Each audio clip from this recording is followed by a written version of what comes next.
guys, we are extremely lucky to have the amazing Rebecca Laffar with us. She's agreed to let me interview her. Rebecca is an author of thrilling dystopian sci-fi YA books, as well as some children's books for kids with dyslexia and developmental differences.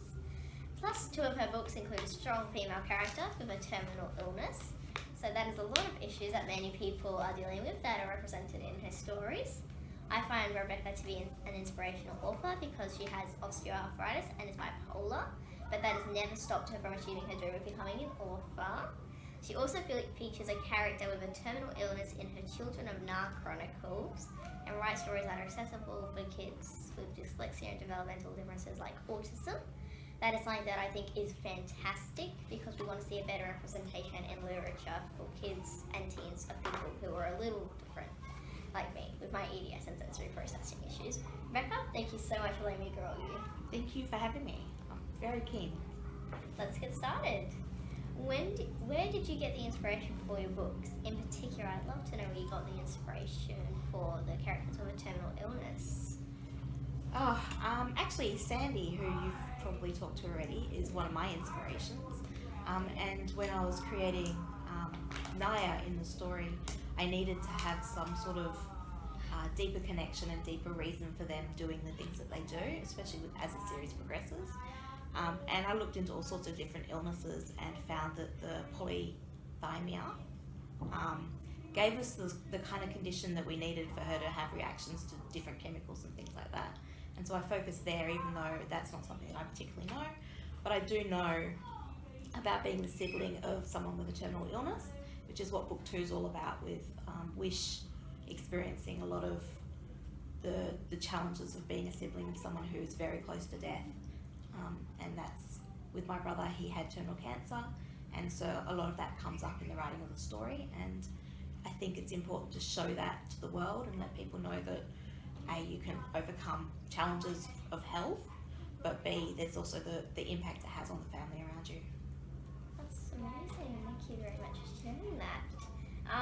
What struggles do you face with your osteoarthritis when it comes to being able to work and continue writing?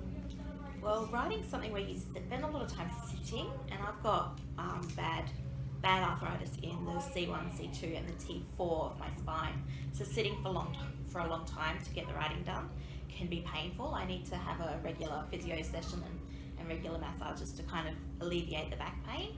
And that means I try and get up more often, but I find that a lot of the time when the arthritis gets really bad, I can be bedbound and not able to get up and move at all.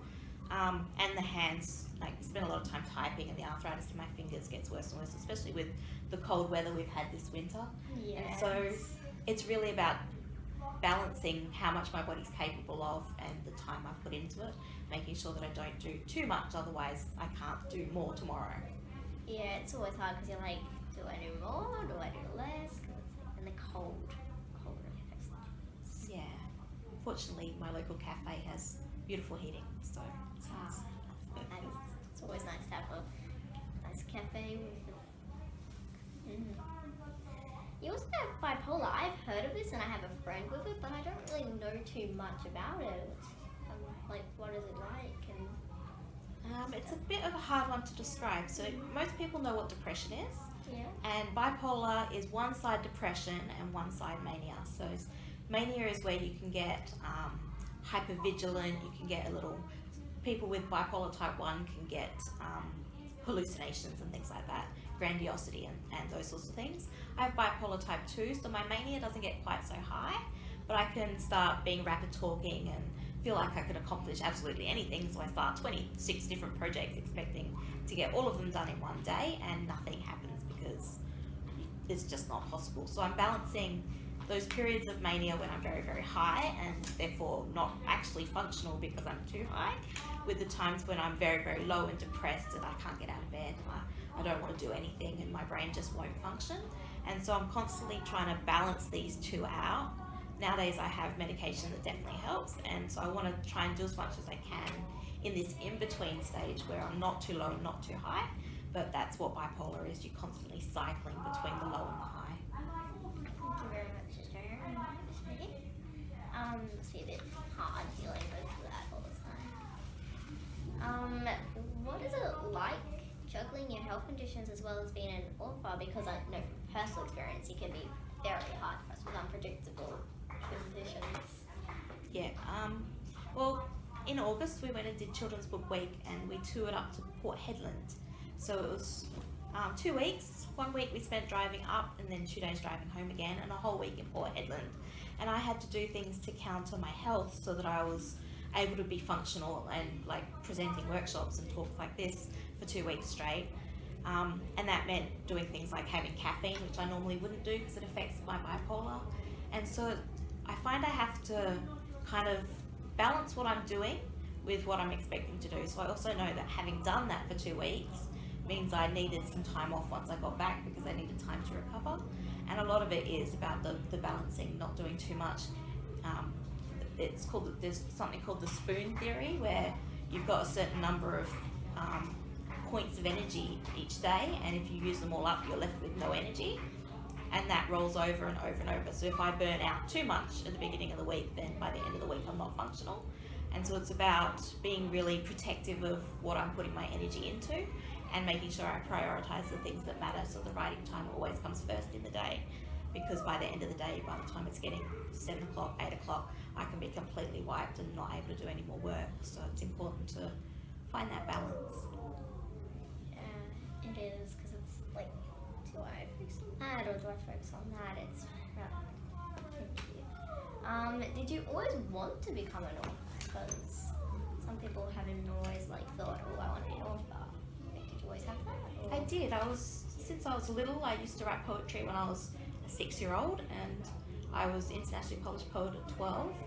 And even when I started working, I was working in freelance writing and web design.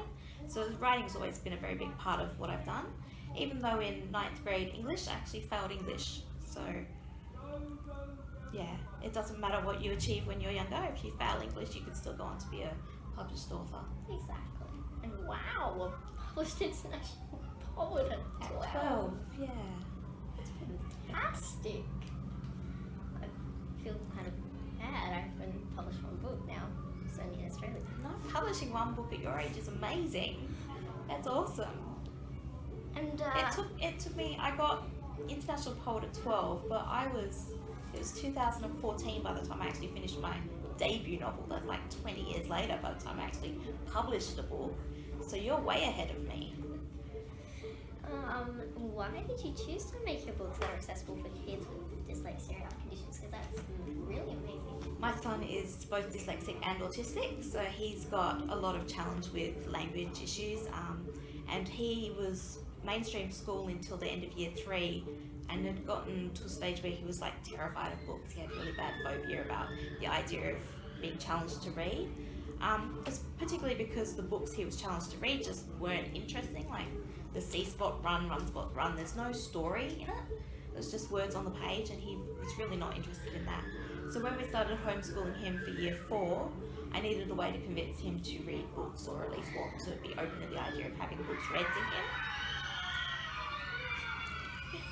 to him. There's a children's story session outside the door. That's what that Sorry. is. Yeah, that's not. There's no bad. There's no animals. Don't worry. Anyway, so because we wanted books for him to read, we made the PI Penguins series. He's fascinated in penguins, so that was one way to get him wanting to be engaged with story, telling stories and reading stories. That's why I do this. And it's actually his words. I made one book just for him, for a Christmas present, and then when he was holding that book in his hands, he's like, I hope other kids enjoy this too. And that's when I realised, hang on, we've only made one copy. And so I then went and created the publishing house, which makes these books accessible for everyone. It's amazing, because everyone has a right to have literature. Absolutely. It's amazing. And now we're into the speed questions. So this is kind of just try to answer as fast as you can. Okay. What are you writing at the moment? I'm writing 2 things at the moment. One is my plot storming non-fiction book for writers, which is about story structure, and the other is book 2 in the Children and Ma series. That's amazing. What is your favourite ice cream flavour? Chocolate. Everything chocolate. I've never really got into chocolate ice cream. More of